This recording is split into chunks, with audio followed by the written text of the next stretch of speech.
Hello and welcome to Inside Novaquark, a behind-the-scenes podcast about all things dual universe and the people who craft it. I'm Nomad, one of your community managers and your host today. We're excited to bring something fresh to the table for MMORPG aficionados and to talk to our fans in a brand new way. If you've been following our progress so far, thank you. We want everyone to know how much we value our incredible community. Since this is our first one, we'd love to have your feedback on this podcast. Let us know if you'd like to hear future behind-the-scenes episodes here at Novaquark, and if we should turn this into a brand new audio series for the community. Anyway, today we're chatting with JC Baillie, founder and CEO of Novaquark and the creative director of Dual Universe. I'm also glad that Entropy joined us. He's one of our game designers at the Paris studio. And to make this first episode even more special, I'm also pleased to welcome Éric Bellefeuille, our new art and UX director at Novaquark Montréal. With our thick French and Canadian accents, we'll reflect on the past by reviewing the previous 6 months with the Alpha 1 launch, the amazing content players have already created in the EU, the opening of our Montreal studio, and the 30,000 simulated players demo we recently organized. We'll also have Éric introduce himself and talk a little about his position at the studio, and later in the podcast we'll discuss some of the cool stuff that we'll be seeing in the upcoming R0.15 update. We recorded this podcast in our Paris studio, and once again it was really a brand new experiment, so it took us about 3 to 4 minutes to warm up, so please bear with us. You'll hear some pretty cool insider stories and dialogue between our guests, but enough with the introduction, let's just dive in. Hi guys, I'm very pleased to have you at the table today for this new experiment. Hi JC. Hi. Hi Entropy. Hey. And hi Éric. Hello. The life of video game development often feels like a roller coaster, and Novaquark is no exception. We wanted to start this podcast with a review of the past 6 months. We start with the Alpha 1 launch. Dual Universe reached the Alpha 1 milestone at the end of November 2018. So, JC, what is your opinion about this launch and what happened since? Well, the Alpha 1 was obviously a major milestone for many reasons. There was a lot of new gameplay that people could enjoy. There was also a lot of new people that were given access to the game. So that was also, like fresh blood, people getting new feedback on the game. That was amazing. There was also behind the scene a lot of changes on the technology side that we wanted to test that were meant to prepare for higher and higher loads. So this was actually, I think, one of the most important milestones we had since the beginning of the project. So that went very well. We had very good feedback, and so now we're going to talk in the following about what's coming next. But I mean, the Alpha 1 was a big one. Yeah, definitely, and the incredible content that players already created in the game, especially during the winter holiday contest that followed during December to January. We saw amazing entries. We published many of them on our website and the forum. I encourage our audience to have a look at them. Obviously, you wanted maybe to talk a bit about how you felt about that, JC, about what the players are already creating and that is mind-blowing, and what will come next, maybe? Well, the contest was one of the many contests we want to actually do in the future. What was meant actually to in a sense to test one of the pillar of the project, which is that the community is capable to create the content of the game. Well, there are different things in terms of content. There is the story content, the drama, all those things. This is already taking place on the community website. But we also wanted to see whether people can create the 3D content, the spaceships that you're going to fly, the outpost. We did also another test before that, but this one was about spaceships, and the result was amazing. More than 100 submissions, yeah. And most of the ships were really very nice. It was almost, torture to try to find, the winners, and it shows that we can expect from this community to create amazing content, and then with the economy in the game that will allow people to actually sell their constructs, so sell their spaceships to other players. You can expect to have maybe a small amount of the players that are going to create amazing ships, then mass produce them with the industry, and then sell them on the markets for all the other players to enjoy. So this is one of the fundamental I would say, game design principle of the game. And somehow this contest was a way for us to validate that it was working. Yeah, definitely. I think one of the things that were striking was that the players, like for the Goblin Shark, for example, who won the contest, was so sleek and refined that it succeeded to achieve something we couldn't even imagine prior to this contest. We created the tools, obviously, and the team works very hard for that. And players are realizing stuff we couldn't even imagine ourselves because it's beyond our expectations and what we thought was possible to achieve. Yeah, it's clear that some of our players master actually the tools we have produced better than we do, and that's that's quite the amazing. point in a way. Yeah. So that was very, very cool. Moving on to we've been very busy these past 6 months. So we opened a new studio in Montreal. The 12th of February we announced that we hired as a studio manager Stéphane Dastou, which is a veteran of the industry. We have this is big news for us actually because we really have for objective to accelerate the production. Could you guys, JC and Éric, talk about it? Yeah, I'm sitting next to Éric Bellefeuille, who is one of the the legend of the gaming industry in Montreal. He has worked on several. No pressure. But you will have a chance to explain yourself in a second. Yeah. And you mentioned also Stéphane Dastou, who was the general manager of Eidos. So this guy actually ramped up Eidos from 0 to 400 employees, and he's the person who was behind titles like Deus Ex or Thief, and so these are really important titles, and it was important for us at Novaquark to actually gather all this experience from experienced people from the game industry, so that next to our technology, where we have made incredible progress and breakthrough over the years, we add now more talents that are going to help us to contribute to build the game. Right, so this is exactly what we wanted to do going to Montreal, which is, as you know, a big hub for gaming with I think one of the highest number of talents per square meter. Yeah, we'll come to that later. And so this was the goal. And so one of the people who joined us is Éric Bellefeuille. Éric, maybe you want to say a word. First of all, I'm very humbled to join Novaquark. It's a very appealing product for me. I'm a huge MMO player, which is one of the reasons why I've decided to join ventures with you guys. Pretty much what happened is when the studio was revealed to open in Montreal with Stéphane Dastou, I have pretty much a good relationship with Stéphane because I work with him on Deus Ex Human Revolution as his art director presentation.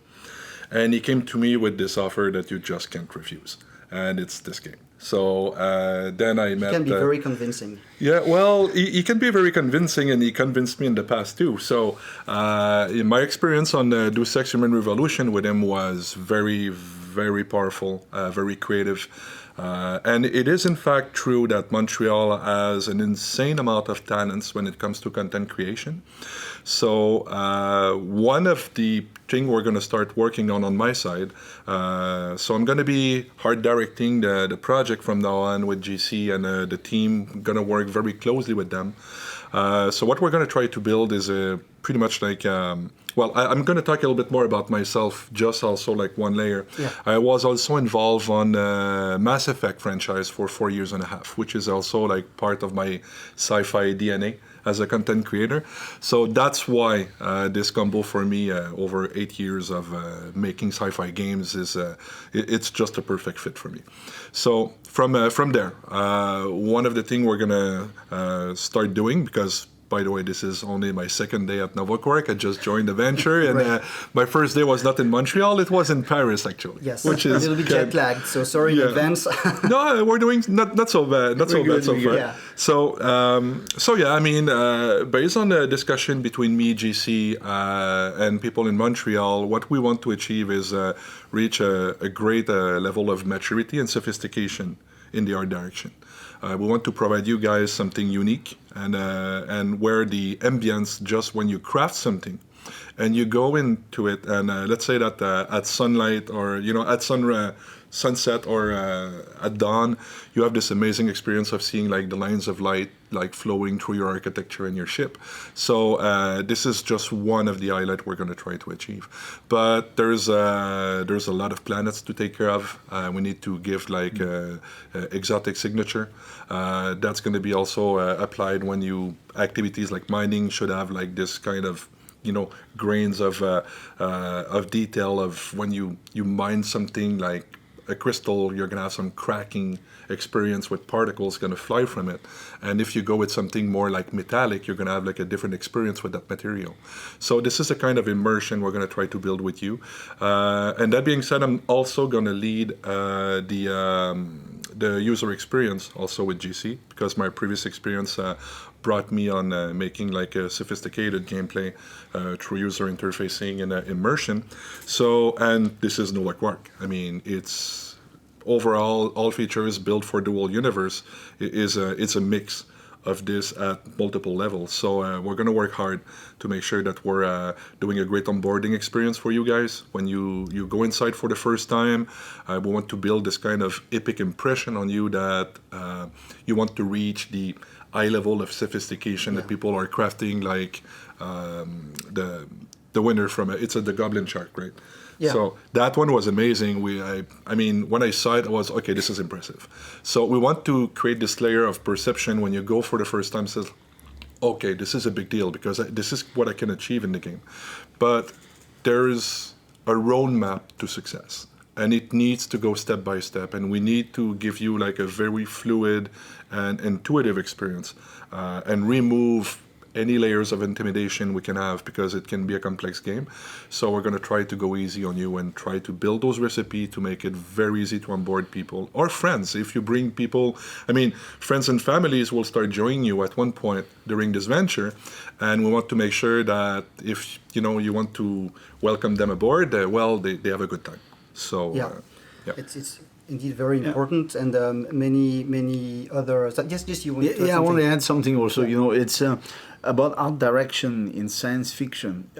There's so many different things you could do, right? There's a first question, and I had a discussion with Éric where I was totally convinced, because we share the same kind of cultural background about what we like in science fiction.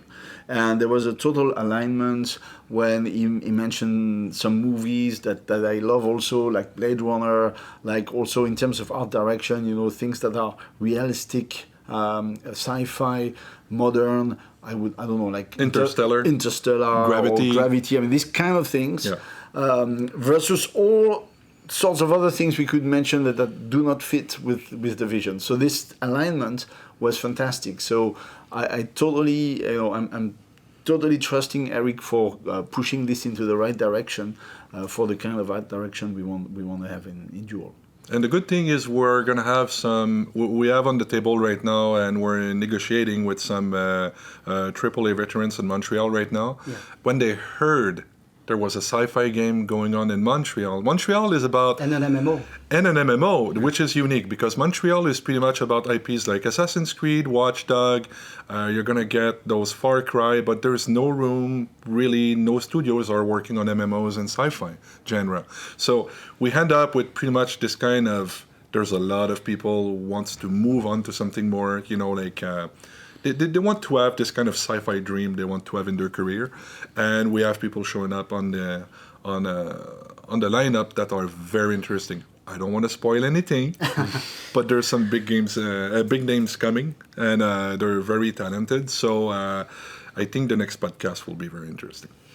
Yes, we're very excited, and welcome aboard, Éric. Thank you. Very, very thrilled to have you among Me us. too. And by the way, if you are in Montreal listening to this and you're a talented professional of the game industry, we're hiring. Yeah, many positions are open. They are on our website, the job section. Many developments were also achieved on the server side, JC, and I wanted to talk a little bit before moving on to what will come next in the game about the 30K simulated players event we organized a few weeks after the announcement of the Montreal studio opening, you performed a live demonstration with people and for people and Stefan on stage. It was a success because we managed to have 30,000 simulated players. That's only the beginning. You wrote a piece about that on Medium. Could you explain why it's an achievement? What it means for the future of Dual Universe in terms of exploration, trading, PvP combat, crafting? Why it's so important to have so many people at the same place at the same time? Yeah, you're right. I mean, it's not just tech for the sake of tech. We are not trying to win a contest on numbers. It's what it means for the player, which is really important. And it means that you can have what I call, ecosystemic effects or critical mass, which is the thing you need so that certain social reactions will be able to take place between all the players. So there's a sort of alchemy. We want to ignite the engine, if you want, and you need to have a certain number of people. For example, one of the central hub of coordinations of all the players together is the market. I mean, the economy and the market system. So this is working if you have enough people who are actually taking place in the market.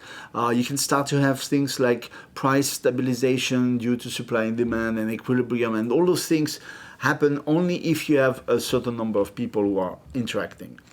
So having more people means that you can start to create a sort of a society of players where people can also specialize in certain things. For example, we don't expect most people to actually build spaceships. So that might be a little bit shocking, because if you look at the gameplay today, it's more or less revolving around that. But in fact, in the long run, what we expect is that a minority of players are going to actually build amazing ships, and they're going to devote to that, and they're going to be very good at that, and they're going to sell them on the markets for everyone else to enjoy. So that can only work if you have a critical mass of people so that this specialization can occur. I could mention specialization in exploration, in managing organizations, which is going to be a big thing, or in mining. I mean, all those things could be specialized, and so we can go much deeper into each of those gameplays, because we don't expect every player to go through them, as you would do if you have, for example, a single-player game or any game that doesn't have this critical mass systemic effect that I mentioned. So we allow ourselves to go very, very deep. So if you like trading, you'll be able to be a trader. And I bet you're going to learn a few things about the job of trading. If you want to be a builder, you can really build amazing things and revolve with architects, creating amazing construction. So that's what you get when you are allowed to specialize, because you have so many people all together inside the same world. And of course, you can imagine all the the drama at the scale of a galaxy with empires, whatever. I mean, creating and collapsing. Yeah, exactly. Yeah. So this you cannot have an empire with 20 people online, right? That doesn't make sense, right? So that's the kind of thing you get, and it's a bit abstract today because it doesn't yet exist.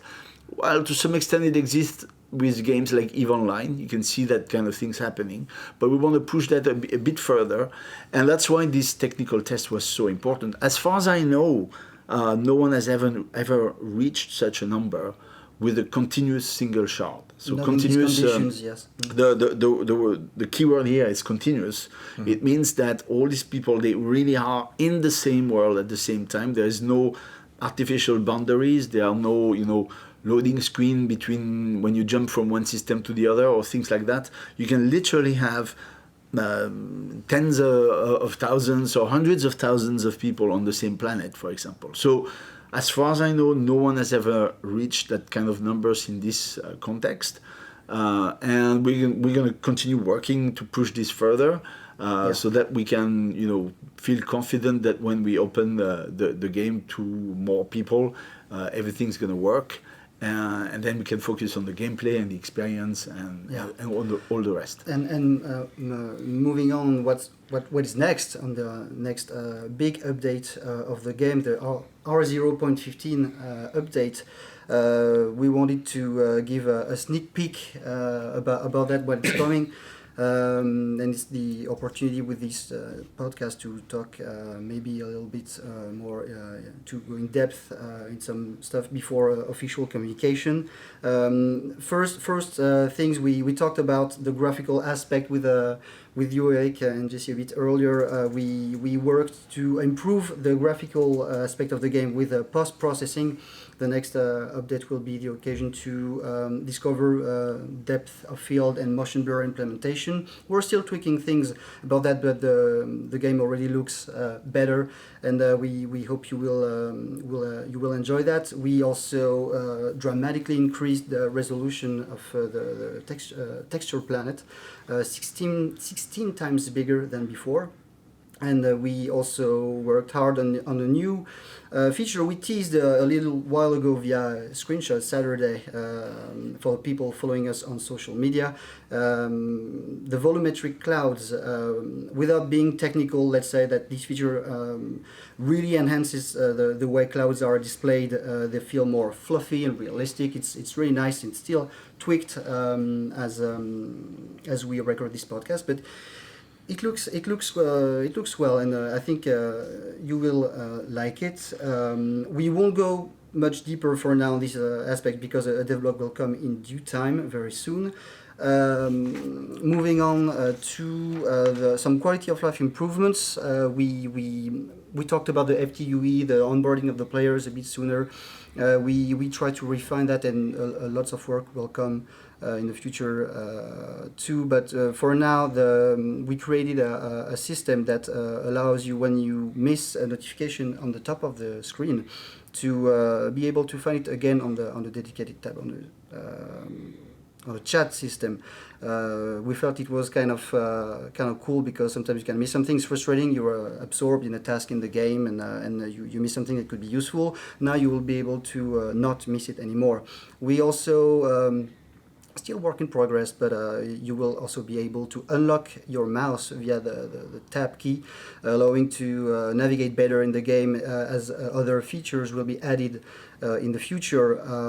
And the first big topic in this changelog is the revamp of the build helper, and this is the occasion for Entropy to tell us more about that. Yeah, the build helper is an interesting little thing. It's been around for quite a long time. It's something that we've been sort of iterating on piece by piece, and we've been trying to figure out where to go with it.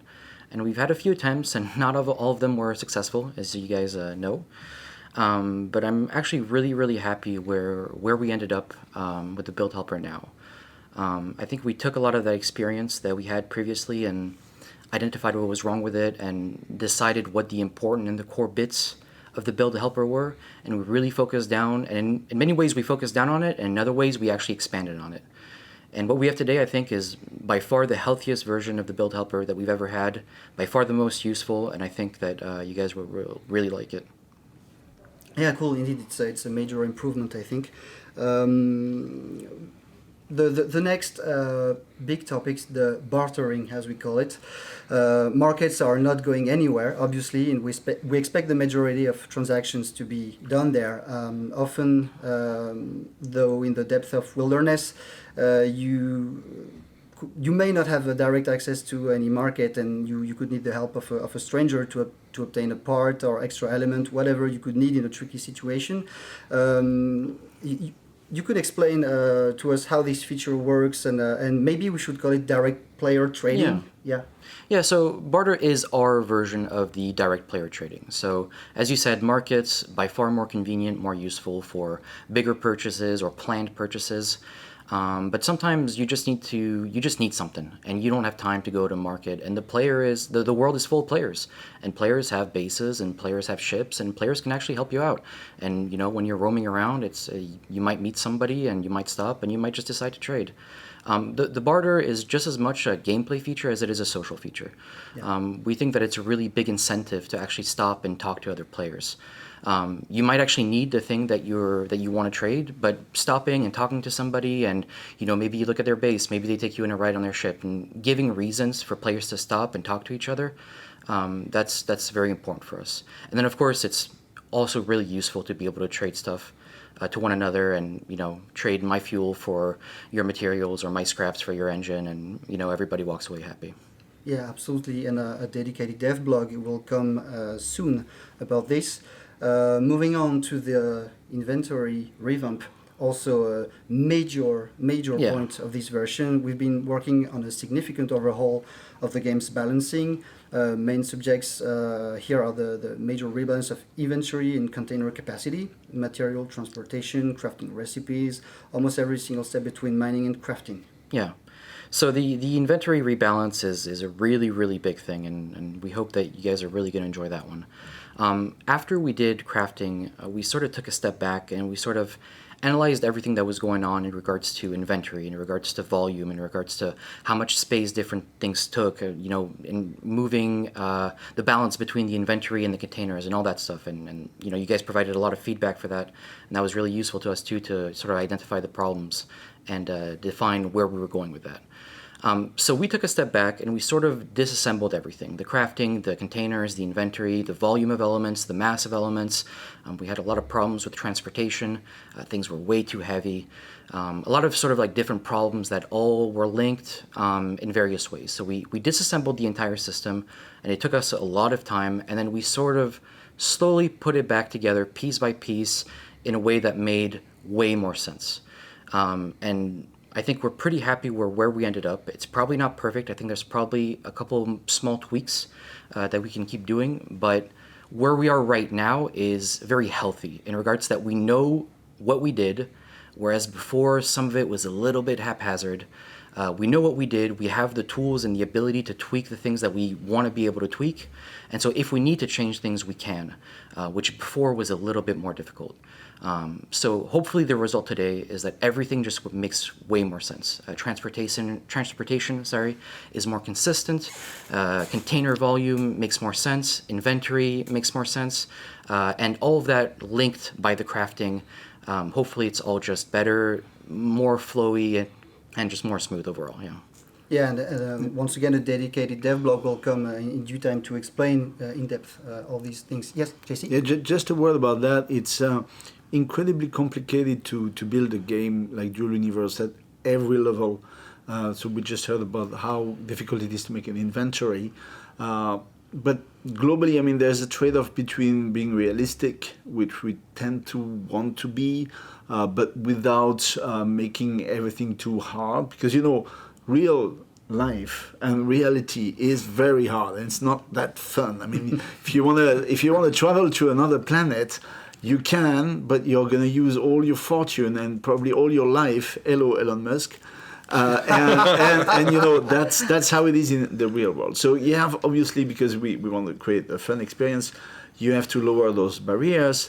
So about, for example, the inventory, you want to be able to transport things in a reasonable way. It should not be too easy, so that you have reasons to actually organize logistic operations and all the things that comes with that. Hello, pirates. Guys who are going to benefit from the fact that you have all this transportation going on. So there's always at every level this interesting trade-offs that we have to make between realism and fun, and it's very complicated because it's completely systemic. If you change something on the inventory level, you impact the economy, the markets, the logistic, the activity of pirates, and everything. So it's very difficult to tweak, and we've made very good progress recently. So it's clearly ongoing, but it's a good step forward we have made. Yeah, yes. And feedback will be crucial as usual, and we will collect and refine and improve as time goes by. These are first versions, maybe we could say that about these features, and obviously it will evolve. And talking about first version of a feature, another big one is the skill tree system. Progression in Dual Universe is a huge topic. Entropy, you worked on that too with numerous people on the team, and could you explain to our audience our vision here, and maybe JC, you will add something about that too after. Go ahead, guys. Yeah, I think the talent system is sort of the very first block in terms of actual progression that we're adding into the game. Previously, the major change we made previous to this, a very long time ago, if you guys remember, is when we removed the infinite resources. And that was a big step at the time to sort of turn it more into a real game. And so this is sort of the second big block in that same path that we're doing, where we're adding the talent system, which means that we're adding specialization, which means that we're adding sort of a concept of being able to do a job and being better at a job than somebody else. So if I take my time and I invest it into mining, I'm going to be a better miner than if you invested it into flying ships. But conversely, you're going to be far better at flying ships than I am. And then we might get along and we might make a deal. Well, I'm a great miner. I can mine so much every minute, but I'm totally incapable of transporting them. You, on the other hand, you're a great pilot, and we can actually make a deal, make a trade. Maybe I'll give you a little bit of my minerals, and you can transport my resources for me and get them to where they're going. And so this is the overall overarching goal of the talent system, is to create the specialization, create the jobs, and then in a good way force interaction between players, so that players interact both intentionally and unintentionally. And so we think that's a really good step. The version that you'll be getting will not be the complete version, obviously. A lot of it is still work in progress. We'll be rolling out the actual talents, the actual individual bonuses in batches. So the first batch will be everything that's related to mining, terraforming, and then a little bit of extra bits and bobs here and there. And so we're really going to be looking for your feedback there. I won't go too much in depth about like the interface and the UI. I think you guys can discover that as you go. We hope that it's as intuitive and as clear as it can be. And if you guys have any issues, there's always the forums, and as JP said, there'll be a dev blog, and we're happy to engage in that conversation and see where this thing goes. Yeah, absolutely. What is really good with this talent system is that it doesn't, lock you into a particular, let's say, a particular class. It's a classless system. And I like that, because when you consider the perspective of playing a game like that for many years, which we hope that's going to happen, then you don't want to lock people, and so it's always possible that you start to train some other branch of the talent tree, and after having been a successful miner, you say, now I'm going to change my profession, I'm going to train for a pilot or a fighter or whatever, and that I think is very, very, very good for the kind of game we're making. Where things are going to drive you for many years. You can change your mind. You can reskill somehow your character. And I think something that's really good about this system too is that it allows you a great deal of flexibility in how you do your things. So as JC said, it's not like you choose a path and then you're done. You can choose a path, but then you can change your mind. So like, I've invested a couple weeks into mining, but you know what? I don't actually like mining that much. It's not that interesting. Maybe I want to do something else. Worst case scenario, you just change your mind and you go on to something else. And you'll have those skills and you can use them later if you want, but nothing is stopping you from going and doing something else. You don't feel locked into a talent tree, locked into a build, or anything like that. It's very common in MMOs also that, let's say that I'm part of an organization that is getting disbanded, and I end up to reinvent myself amongst another organization. I played a tank before in previous game, and then I end up being a healer because, they were running out of those guys. Mm-hmm. So, so it's going to be very common and very flexible. I think it's the right way on the UX side to give the opportunity to the player to grow in different direction, which is key in MMOs, and especially with organization. I think it's going to be very great to have this kind of scale of flexibility, because let's say that you want to join, like you mentioned pirates. I did some pirate activities on EVE Online in the past, of course, like pretty much everyone. But it's a very good example of, I've been, part of an organization where I was involved with mining, crafting, and then it turns out to be like this amazing pilot with speed and, a great gatherer, so it might change the nature of my gameplay. Yep.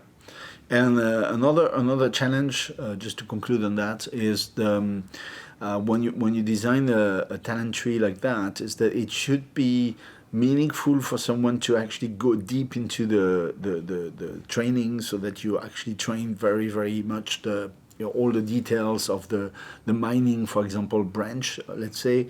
But at the same time, it should be also quite easy to try something, so that you don't need to be training for weeks before you can start to enjoy something. So it's this balance that is also going to be a challenge, so that you can quickly get into any part of the talent tree, in fact. But then there's also a reason why you would like to dwell and spend a lot of time learning the talents up to level 5. So this is challenging. Yeah, and that's definitely something that's sort of been core for us as we've built the talent system, which is easy to step into the kiddie pool and sort of play around and, hey, how does this work? Oh, this is kind of fun, or maybe not. But then if you want to get access to the more powerful abilities, the more powerful bonuses, the big engines or the big mining units, all that stuff, then you're going to have to invest a little bit of time and sort of become an expert in that profession. Yeah, cool. Yeah, once again, we will have a dev blog about that, and it will be explained in much more details. Thank you very much. We can maybe talk about the last point about the improvement of construct flight. Maybe JC, you want to say a bit about that? There's been a change on what happens when you are in an overload situation. So suppose you create a ship with a certain capacity to thrust in a direction, and you ask this ship to thrust very much above what you have as a capacity. So this situation was not handled very well. So we've changed the way it's handled. It's going to basically rescale down your command, so that your ship is going to give as much as it can, but stay in the direction that you asked. Because before that, there was some drifts and errors that were causing some behaviors that was weird, especially when we're talking about the torquing, so the fact that the ship can rotate. So this has been improved, as I said, especially in the case where you're in overload, so you're asking too much for your ship. So this, you may notice certain changes or may not, depending on your ship, but it's all for the better. Okay, cool. So I think you guys got it by now. We have packed as much things as we could in this future update, and more will come in the future. Thank you very much, guys. It has been very fun. Yeah, thank you. It was great to be Thank you. here. See you soon. Thank you, guys. Thanks. Bye-bye. Bye. Thank you so much for listening. Just like we stated at the beginning, we're curious to hear your feedback about this first episode. Depending on the platform you're listening with, you can use the rating system at your disposal, give us a thumbs up or down, leave a comment, or some suggestions on things you'd like to hear, along with anything to help us improve this show. Remember to like us on Facebook and give us a follow on Twitter, or join our official Discord server to keep up on all things DU related. You can check out the links to those in the description below. If you are not currently a backer of our dream project and today's podcast as you're ready to jump in, consider us honored. We rely exclusively on crowdfunding and investments, and your support means the world to us. You can learn more about how you can contribute at dualuniverse.com/pledge. Thanks again, take care, and see you soon in Dual Universe.